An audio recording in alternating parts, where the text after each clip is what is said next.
৯৯ লক্ষ কাফেরের আক্রমণে যদি ২৩ লক্ষ মুসলমানের একটা ঘর না থাকে, রক্তে জমিন ভেসে গেছে, নিজের মাটিতে লাশ দাফন করার খোদার কসম অনুমতি দিচ্ছে না, লাশটা বাইর করলে গুলি করে। এই অবস্থায় আমরা বাংলাদেশ, আমি প্রতিদিন বলি আমরা বাংলাদেশ ১৩০ কোটি কাফের আর বেঈমানের কাঁটা তারের বেড়ার ভিতরে,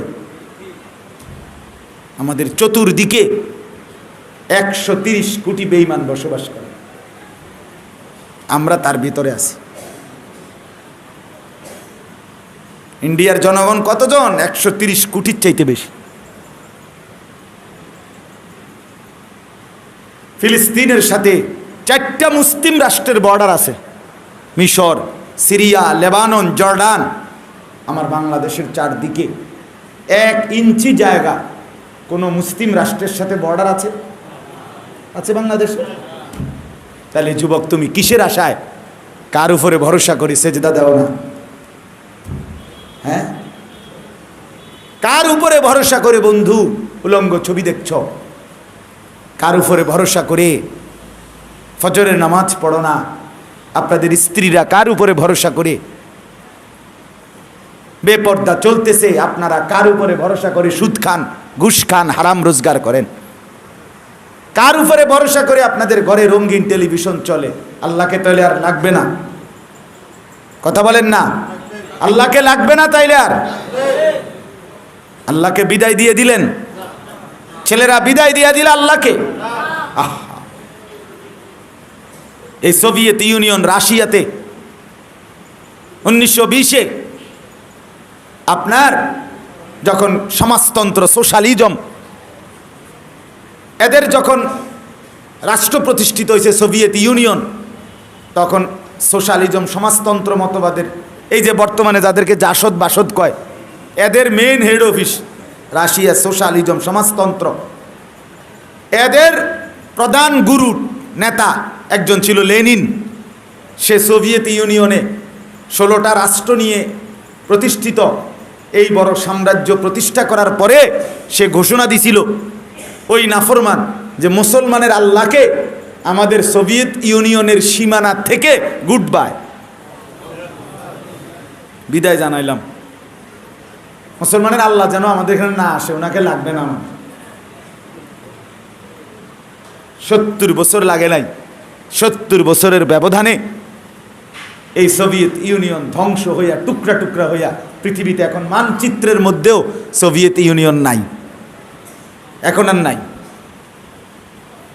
বন্ধু আমার, বেঈমান টিকবে না, সময় লাগবে হয়তো, কখনো 70 বছর, কখনো 100 বছর, কখনো 190 বছর। এই যে ব্রিটিশ এই উপমহাদেশে 190 বছর ছিল, এরপরে চলে যেতে হয়েছে, কুত্তার মতো বিদায় নিছে। আফগানিস্তানে সোভিয়েত ইউনিয়ন ছিল, শাসন করছে, বিদায় নিতে হয়েছে।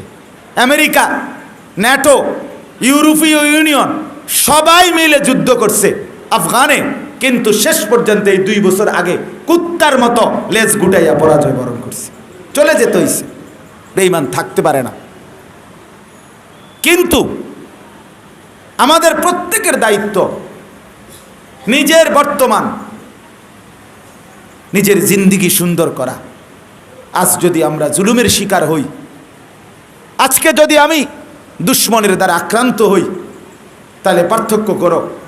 আমি তো আমার মনিবকে বলতে পারবো, মাওলা আমি এশার নামাজ মসজিদে জামাতের সাথে পড়ছি, আলহামদুলিল্লাহ, আমার কোনো পেরেশানি নাই। আমার জীবন যদি চলে যায় অসুবিধা কি? আমি তো মালিকের সেজদা দিছি। কিন্তু তোমরা যারা নামাজ পড়ো নাই বন্ধু, তুমি কি বলবা?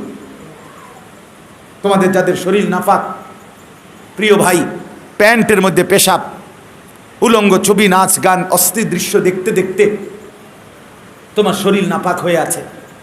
সারা রাত উলঙ্গ ছবি দেখে তুমি শরীরটাকে নাপাক করে, নিজের হাতকে অবৈধ কাজে ব্যবহার করে, অথবা যে কোনো রকমের অন্যায় করে শরীর নাপাক করে তুমি যে শুয়ে রইলা সকাল 8টা পর্যন্ত, এই ঘুম যদি আর না ভাঙ্গে,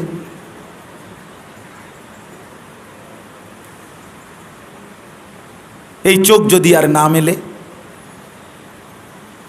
কি হবে দোস্ত আমার? কি হবে বন্ধু আমার?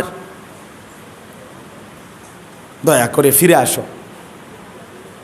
দয়া করে ছেড়ে দাও গুনাহ। নামাজকে যত্ন নিয়ে ধরো ভাইয়া। একজন ছেলেও যদি বুঝো আমার বলা সার্থক, একটা ছেলেও যদি ভাবো আমি ভাগ্যবান। আমি অনুরোধ, আমার কথা শেষ, আমি প্রত্যেকের কাছে অনুরোধ করলাম, আপনারা বাবারা ছেলে মেয়ের নামাজের দিকে, স্ত্রীর পর্দার দিকে, মেয়ের সতীত্ব পর্দার দিকে একটু নজর দেন, একটু যত্নবান। খাট বানায়েন পরে, সোফা বানায়েন পরে, এটি থাকতো না। মুসলমান নির্যাতিত হলে খাট পালং আর সোফা, ফার্নিচার আর বিল্ডিং কিচ্ছু খুঁজা পাইতেন না, কিচ্ছু নেওয়ার সুযোগ পাইতেন না।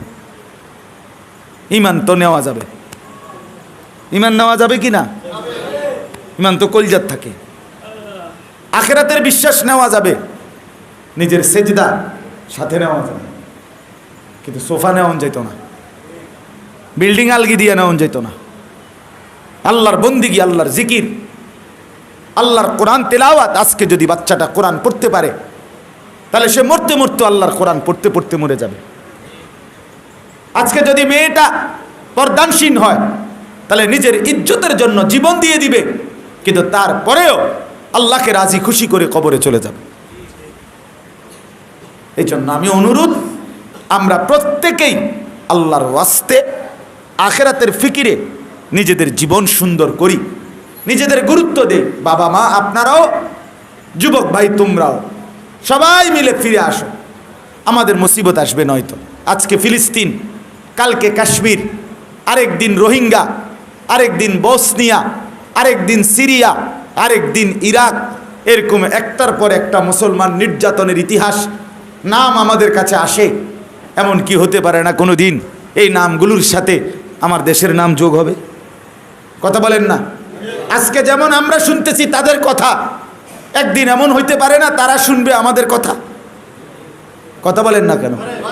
তখন এজন্য ফিরে আসি, আল্লাহকে রাজি খুশি করি, ঈমান সুন্দর করি, জান মালের জিহাদ, আল্লাহর বন্দিগি, এটাই আমাদের সমাধান। আমাদের আখিরাতও এখানে, আমাদের দুনিয়ার বিজয়ও এখানে। আমাদেরকে জানবাজি রাখতে হবে, আল্লাহকেই রাজি খুশি করতে হবে। নামাজ, রোজা, হজ, জাকাত, জিকির, তেলাওয়াত, হালাল হারাম, এমনকি আল্লাহর রাস্তায় জিহাদ এবং শাহাদাতের জন্য প্রস্তুত থাকা, যে আমার কলিজার খুন যাবে, আমি শহীদ হব, আমি আল্লাহর রাস্তায় জিহাদ করব, বিনিময়ে আমার আল্লাহকে ছাড়বো না। আল্লাহ বলে, বান্দা তাহলে আমিও ওয়াদা দিলাম আখিরাতে জান্নাত দেব, দুনিয়াতেই তোদের সামনে আমি আল্লাহ বিজয় দেব, আমার ব্যবসা লাভবান হবে। এটা ব্যবসা করবা আমার সাথে। আল্লাহ বলেন, আমার সাথে একটা ব্যবসা করো বান্দা, মোমেন আমার লগে একটা ব্যবসা করো, যে আমার আল্লাহ বলছে আল্লাহ এবং রসুলের উপরে পূর্ণ ঈমান রাখবা, আর জান আর মাল দিয়ে আমার রাস্তায় জিহাদ করবা। এই দুইটা আমারে দিবা, আমার লগে জিহাদ করবা, এটা আমার জন্য আমার সাথে ব্যবসা করবা, বিনিময়ে আখিরাতে জান্নাত দেব, দুনিয়াতে বিজয় দান করব। আমার লগে গাদ্দারি কইরা, আমার থেকে সইরা, আমার থেকে আলগা হইয়া, মুসলমান পরিচয় দিয়া নিরাপদ থাকতে তারা মুশকিল হয়ে যাবে, বিপদ হয়ে যাবে। বিশ্বাস করেন, কেমনে বললে বুঝবেন আপনারা? আমাদের কেউ নাই, আমাদের কোনো জাতিসংঘ নাই, আমাদের কোনো মানবাধিকার কমিশন, আন্তর্জাতিক আইন, কিচ্ছু নাই আমাদের জন্য। 180 কোটি মুসলমানের রক্তের কোনো দাম বেঈমানদের কাছে নাই। নদীর পানি আর মুসলমানের রক্ত বরাবর ভেসে যায়, ভেসে যায়। 40 দিনের লাগাতার বোমা বর্ষণে মুসলমানের ঘর বাড়ি বসত ভিটা জান মাল সব শেষ। এখন ওই কথাবার্তি কইতেছে যুদ্ধবিরতি হইব, সমাধান বিরতি হইব আর কি, কিন্তু বিরতি তো হইলে লাভ কি? আমার লক্ষ মুসলমান তো শেষ, বাড়ি হারা, ঘর হারা, এই বিরতি দিয়ে আমার লাভ? সব মাইরা ধইরা শেষ কইরা এরপরে বিরতি হইব। আল্লাহ তাআলা আমাদেরকে বুঝ দান করেন। আমি অনুরোধ করছি, এটা ছোট্ট শুধু বাংলাদেশের 2টা দল 3টা দলের ঠেলাঠেলি না, এটা দুইটা দলের ঠেলাঠেলি না বন্ধু, এটা গোটা পৃথিবীর 180 কোটি মুসলমানের অস্তিত্ব। ইহুদিরা মনে রাখবেন, ইহুদিরা যদি টিকে যায় 180 কোটি মুসলমানের অস্তিত্ব হুমকির মুখে পড়বে।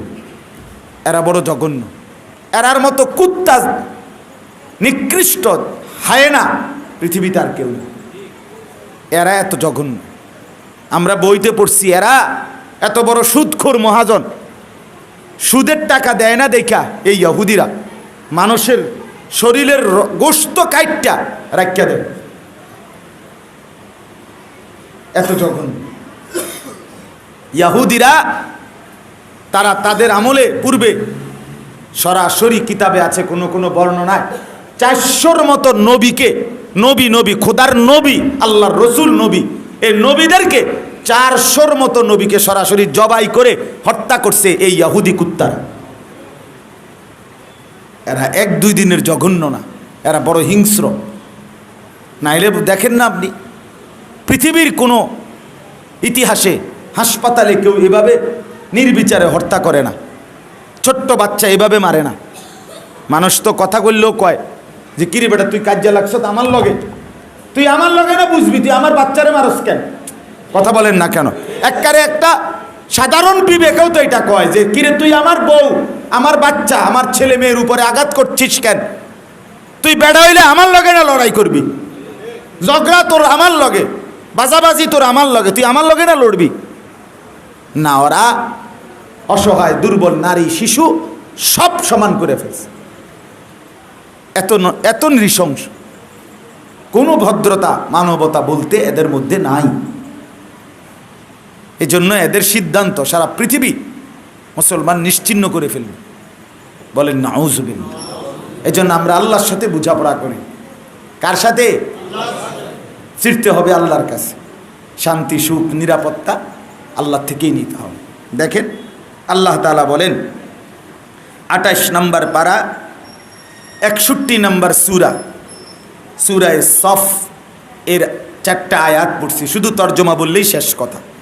আল্লাহ বলেন ইয়া আইয়ুহাল্লাযীনা আমানু, হে ঈমানদারগণ, হাল আদুল্লুকুম আলা তিজারাতিন তুনজিকুম মিন আযাবিন আলীম, আমি কি তোমাদেরকে জানাবো, আমি কি তোমাদেরকে শোনাবো, বলবো ওই ব্যবসার কথা, যেই ব্যবসাটা তোমরা আমি আল্লাহর সাথে করবা, বিনিময়ে আমি আল্লাহ জাহান্নামের ভয়ানক আযাব থেকে তোমাদেরকে বাঁচিয়ে দেব।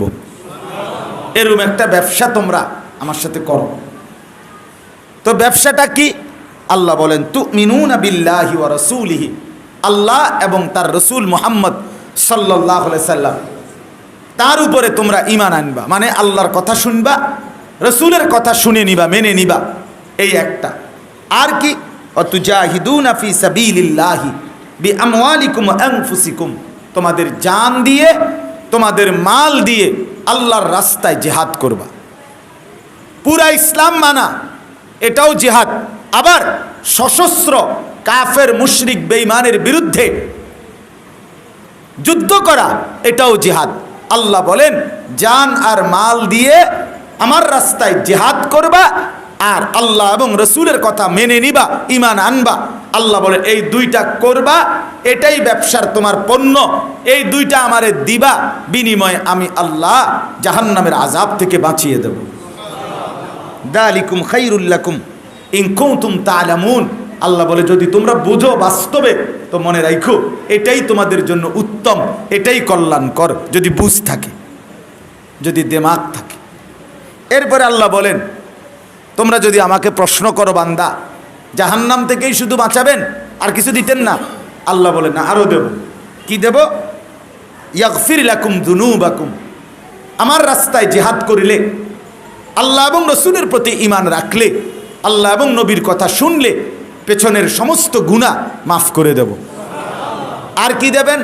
ওয়ায়ুদখিলকুম জান্নাতিন তাজরি মিন তাহতিহাল আনহার, এবং ঝর্ণাধারা বেষ্টিত জান্নাতের মধ্যে আমি আল্লাহ তাআলা তোমাদের প্রত্যেককে প্রবেশ করাবো।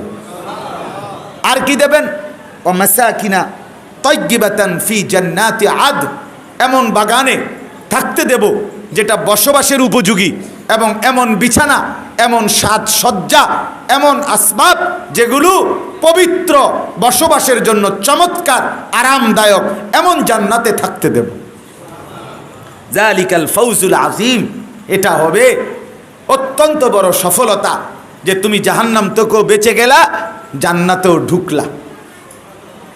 এবার শেষ আয়াতে আল্লাহ বলে, তুমি যদি বান্দা বলো আচ্ছা আল্লাহ জাহান্নাম থেকে বাঁচাবেন, জান্নাত দিবেন, এটা তো আখিরাতের ব্যাপার, এখন কিছু দিবেন নি, এটা কর।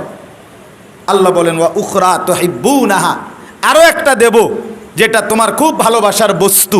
সেটা কি? নাসরুম মিনাল্লাহি ওয়া ফাতহুন করিব, আমি আল্লাহর পক্ষ থেকে তোমাদেরকে দুনিয়াতেই সাহায্য করব এবং অতি শীঘ্রই বিজয় দান করব। অবাশশিরিল মুমিনিন, আল্লাহ বলে বন্ধু আমার প্রত্যেকটা ঈমানদার বান্দাকে এই সুখবর, সুসংবাদ জানিয়ে দেন যে ঈমান সুন্দর করো, আল্লাহ রসুলের আনুগত্য করো, আল্লাহর রাস্তায় জান মাল দিয়ে জিহাদ। এই যে হামাস ফিলিস্তিনে যেই মুসলিম